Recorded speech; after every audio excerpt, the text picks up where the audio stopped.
হ্যাঁ বন্ধুরা দেখো, ভিডিও বানাতে বানাতে আমার কি অবস্থা হয়ে গেছে। সবাই আমার হাওয়া দিচ্ছে, তাও মনে হচ্ছে হাওয়া আমার গায়ে লাগছে না। এত কষ্ট করে ভিডিও বানাই, তো বন্ধুরা কেউ তোমরা একটা সাপোর্ট করো না, কেউ লাইক করো না, কেউ কমেন্ট করো না, কেউ সাবস্ক্রাইব করো না। আর ভিডিও বানাবো না, এত কষ্ট করে নিজের জীবন বাঁচাইয়া তারপরে ভিডিও।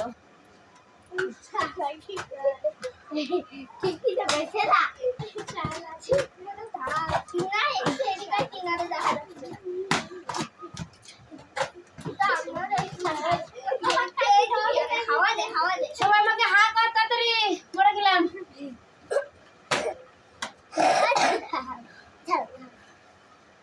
মাস্টার মশাই বল, তাড়াতাড়ি কর। মাস্টার মশাই বল। টাটা। টাটা। আর পরে ভিডিও